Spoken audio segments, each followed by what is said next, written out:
ab actualité gile kon Mame Mbaye Ndiaye laata nga ñuy jukkil xibaar yi ak li yéen kay xëy fësal baax na ñu ànd seeg Simon Pierre Faye ak Fabrice Nguema, n'est-ce pas? lu am solo xam nga ne actualité bi ci kanam tuuti dina yegg ci kaw turbine bi jox leen seen dose matinale ci wàllu information la ci gën a fës daanaka ñu ngi ko doon waxtaanee sànq sax.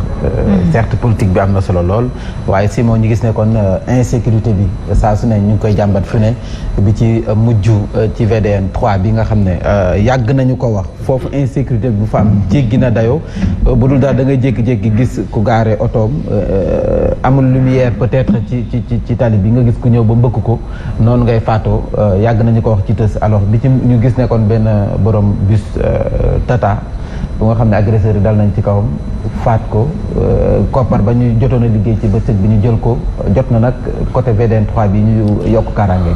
surtout ni nga ko fàttalee am na plusieurs fois ay nit ñu bëri ñoo xam ne ñàkk nañ seen bakkan fii. lu dul agression ci ay accident parce que éclairage bi amul woon éclairage public xaw ma sax ndax ba léegi am na am amul signalisation routière ba ca war a am amut. tax na ba yenn point yi boo fa yeggee comme ay rond point wala yeneen moytuwul da ngay jéggi. te gis nañu à l'époque bi ñuy tabax je crois benn pont foofu benn oto bu daw ci kaw pont bi te pont bi yeggul. daw ba daanu mais attends en pleine nuit et même en plein jour il y a eu des gens yoo xam ne def nañ fa accident. maintenant apparemment ce sont les agresseurs les malfaiteurs ñoom ñoo fa teg ndawal. wala ñoo fay teggi ndawal bokk.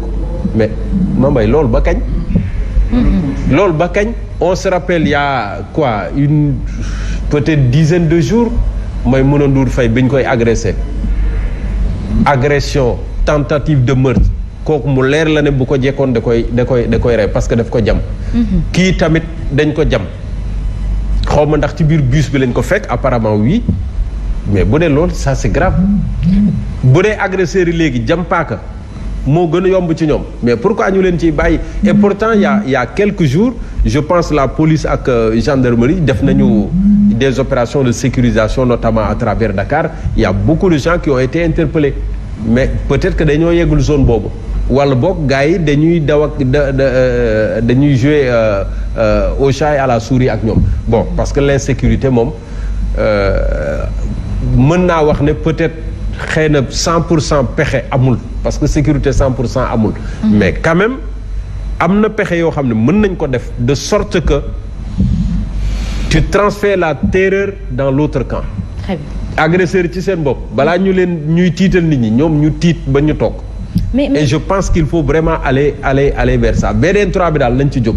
parce que bëri na lu ñu koy tudd et loolu mënul continuer bëri na lu ñu fay tudd. mais justement gisoon nañ ay jamono bi accident yi bëree ak agression yi gis nañ fa sax borom moto boo xamante ni essence am dafa jeexoon muy pousse moto bi agresseurs yi rey ko mu nekk ndaw goo xamante ni dañuy masawu ba tey rek ay njabootam ak ay waajuram mais beneen phénomène mooy que même bu ñu fa tegee auto police agresseurs yi dañuy daw ba nga xam ne ni ñoom seen xel bu dalaatee ñu policiers bu ñu demee ñoom ñu ñëwaat mais qu'est-ce qui a emmené le Sénégal dans ça? C'est-à-dire il y a de plus en plus c'est devenu une tendance ces agressions à couteau et à meurtre. On a maintenant une société violente et intolérante. Cette violence là ñu ngi koy gis ci année yi bon forme d'agression bi parce que yàgg nañu quand même dégg agression. mais des agressions de ce genre boo ko daan dégg di nga toogaat lu yàgg te doo ko dégg.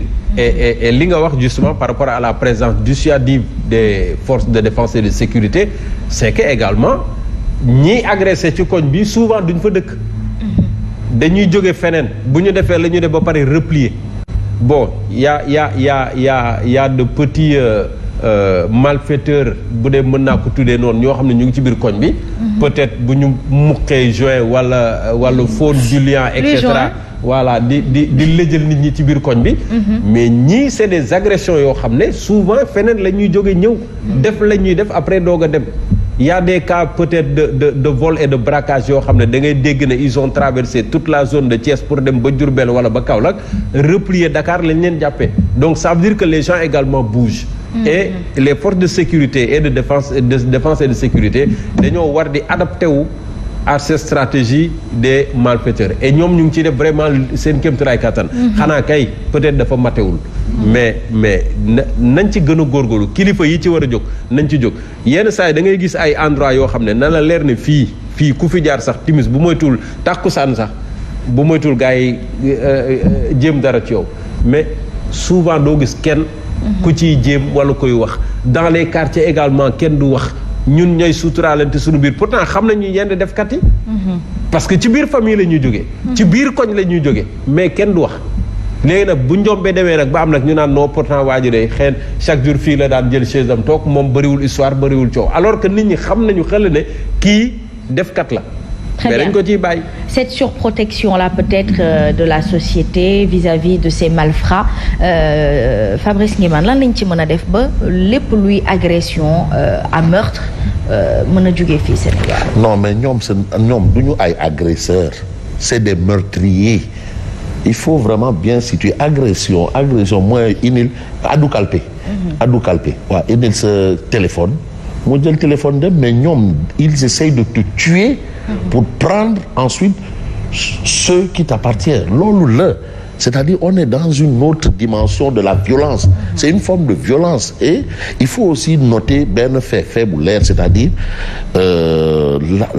la sécurité n'est pas la question de la sécurité elle est transversale l'absence d'insécurité n'est pas synonyme de sécurité situation insécurité bi c'est parti mais il faut savoir gérer la situation mais man xam naa lu leer que les forces de défense et de sécurité ñoom ñu ngi liggéey def liggéey bu mat sëkk par rapport à cette question ça je suis convaincu mais aussi le rôle aussi du citoyen lambda le citoyen aussi a un rôle parce que question sécurité même le citoyen a un rôle mais est-ce que le citoyen joue ce rôle-là comme li Simon Faye wax ñun dans les coins on sait qui est catholique qui ne l'est pas même dans les attitudes de tout le temps et personne ne dénonce mais personne ne dit rien mais situation fële xaw ma Nimzat xaw ma fan Ouest Foire fii nu mu tudd Xandaar mais attends il a fallu qu'il y ait des images envoyées dans les réseaux sociaux c'est là où les réseaux sociaux ont un sens pour que après qu'il y ait un nettoyage là-bas mais xam nga c'est ici à côté c'est dans Dakar fii mais est-ce que ce n'est pas par peur d'être le suivant ah mais côté boobu ñii di sàcc wala di agressé ñoo la gën a xam koñ ñi ñuy dem très rare ngay gis ci benn quartier lébu agresseur di fa dem non sérieux li ma lay wax dafa leer de xam nga si la ñuy dem quartier résidentiel yi nga xam ne peut-être ku nekk bopp sa bopp man nga agressé li ngay agressé kan bu dul caméra ni kenn du la gis kenn du génn naan dañ koy jàpp boo demee ci quartier populaire yi bii su mel ni comme Grand Yoff gii wala nga dem sama mbokki lébu yi sàcc doo ko fa dégg wala boo ko fa déggee at di nga toogaat 10 ans doo ko fa dégg agresseur doo ko fa dégg boo ko déggee at mi balaa nga koy déggaat yàlla xam parce que la moo tax askan wa fa dëkk dañoo solidaire sàcc bu fa dugg dootoo ko defati balaa policier yi di ñëw dañ la defal bagage ba dootoo talati taxaw ça se fait pas d'accord naa kenn du fajal sa bopp kenn du fajal sa bopp kenn du fajal sa bopp loolu ñun ñëpp d'accord nañu ko mais est-ce que ñoom ni ñuy doxalee noonu xaw leen arrangé ci benn côté mbax doo fa gis agresseur duñ la dóor ba nga dee ok mais balaa ngay dem yow ci loxo policiers yi moom di nga daj. très bien c'est vrai que nee nañ amuñu effectif bu doy nii fu ci nekk nit ku nekk nga tegal ko benn nga utal ko sécurité boppam amul gis nga ba États-Unis dafa am insécurité. foofu la gën a doy waat ñoom ñu ëpp doole da ngay gis ku ñu fekk sa kër dóor la bar nga faatu te pourtant ñoo ñu ëpp doole de. donc Sénégal waxatuñ ko mais Sénégal xam nga la fan la ñu toll peut-être néeg gi nekk ci nit ki.